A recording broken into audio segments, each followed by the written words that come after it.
What's going on, everybody? This is kind of a weird video, and there's a reason for that. I recently, on the previous upgrade for the LevAR from G&G, just threw this upgrade on the, I guess, brass knuckle lever. And if you don't know already, it straight completely broke my tappet plate. And, well, that's not okay. That is absolutely not okay, and I was not happy about that. I don't know if this is going to work with this lever. I'm not 100% sure, so you'll see that in the previous video when I did throw this in. But this video here is actually filmed, I guess, before finishing that video. But, yeah, it's a weird timeline thing. I just wanted to make sure I made a separate video for this because this is an upgrade that I think you're going to need to make, because I have heard even short stroking the LevAR, you could risk breaking this part individually to begin with. I had ordered a new one, and I'm just gonna go from where I am because I can't fully put this thing back together because this will not close all the way anymore, right? So if you don't know how to take this down already, it's pretty simple. Close this guy off. Make sure you push the gas valve all the way forward, the hammer all the way forward to spew out the gas. All you're going to do is punch this pin out, slide your V2 upper receiver off, and then you're left with the lower. After you get to the lower, you'll pop the pin out. I have tons of videos where I've done this now, so it shouldn't be too new to anybody. And then if you kind of just pry this back and wiggle it out, you'll find that your lever pops out as well. Now, what you can probably see here is on the inside, as we pull out the bolt, where the tappet plate busted. Can you see on, maybe not, there's not much flash here, but just on the left side, that tappet plate is connected to this entire arm, and that's what pulls your nozzle back. So you'll be able to rack the lever if it breaks, but the big problem is you're not going to be able to feed a BB because the nozzle up in the front will not be pulling one out of the mag and loading it into the hop-up unit. So that is a huge problem, and we're going to solve that now. There's the right package. Just dump that all out. Let's take a look at what we got here. It's some cardboard. The Enhanced Tappet Plate from Bristol-based Airsoft, and it looks like we've got 2 stickers. Awesome. You know what we got to do with the stickers. We're going to take this one. I like this one. This one's nice. We're going to take the sticker. Again, if you guys ever want to send me any stickers or anything like that, you want it on the table, go for it. I might just stick it on the table. And let's take a look at the tappet plate. First of all, love the packaging. I love the black and the yellow. It looks awesome. We're just going to go ahead and pop this guy open now, and we'll take a look at the tappet plate, and then we'll install it. So again, like I said, this is a part that I have heard rumored to break pretty easily, especially if you go and short stroke it. Seems pretty solid, pretty firm. This is the part that broke originally on the old tappet plate, as you could see. It's cool too. He even got his little logo engraved in there. Now we got to figure out how we're popping the lower apart. I have not done this before where I've taken the entire thing down. So we're just going to get at it and we'll see what it is we have to do.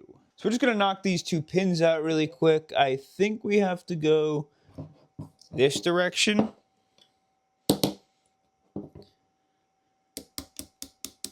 Yeah, those come out pretty easy. And we'll just pop this one out as well. If I can get my hand here. There we go. Those 2 pins should pop off. And then the back should come off as well. This is your gas reservoir. We could just leave that aside. We don't need that now. And it looks like we have a single screw in the back. Something really cool, too, that you may not know is on the inside, you see how it's got those multiple ribs all over the place? That just means this is a version 2 and not a version 1. The version 1 has less of those ribs. So I am just going to get our...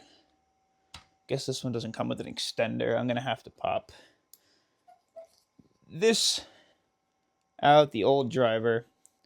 It's one downside of this new kit that I picked up. There's no extender, and I think that is the right size. Yep, it is. Oh, that's tough. I'll just pull that out.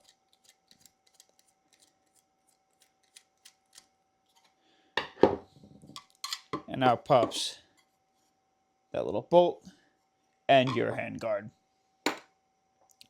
Okay, next we are going to, I believe, attack these 4 screws. You know, only time will tell. Get those started. Highly recommend picking up an electric driver. That is so clutch. Okay. Oh, man. Yeah, we're going to have to take those out. You can already kind of tell. Let's pull that off. I think that's the right size. Seems to be. Those are actually pretty short. And then we'll pull this one off as well. And that should be enough to pull the inside out, right? I think. Do we have to depress this at all? I don't remember. Oh, hold on. This selector switch also has to come off. I also do remember, you're going to want some sort of a tray nearby. There is a small bearing in there. Let's pull that off next too. Don't accidentally press the button. That looks like it'll do it.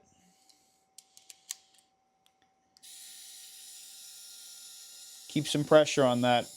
Remember, there's a ball bearing there. I'm going to slowly lift this guy off.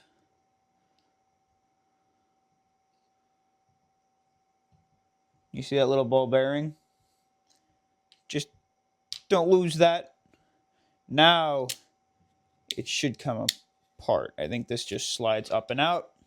And there is our, I guess, FCU and loading nozzle. We have to do, to get the tappet plate out, let's see. Oh, man. Definitely know we can pull this off if we push the tappet plate back. And then that's enough to get the nozzle out if we press it down. But for the tappet plate, we have to take out 1, 2, 3, 4, and 5 screws, I believe, in order to take the side panel apart, right? Let's pull those screws out.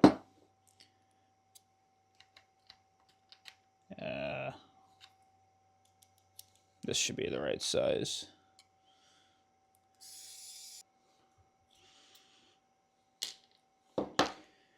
And now if I carefully separate one from the other and don't move anything around on the left side, that should show us the tappet plate, which is going to pop out just with this single screw here. And then I'll show you where it broke. Oh, man. This thing's crummy. You could see this piece just straight snapped off. And that is where it connects to the lever. Take our enhanced now. And I assume this enhanced one should be stronger. And at least I'd like to hope so. And we'll just kind of reverse engineer the entire thing. I'm going to put it all back together really quick, and then we'll come back. All right, so as you can see, everything is together. The new Bristol-based Airsoft tappet plate is installed. I am going to stop it here because the previous video is what I was, I guess, going to film now that you guys already watched, where now we're going to reinstall this guy and see if it actually worked. So you already know if it worked. I don't know if it worked yet, but that's kind of how you install the tappet plate. Thanks for hanging out. I'll catch you in the next adventure. Peace.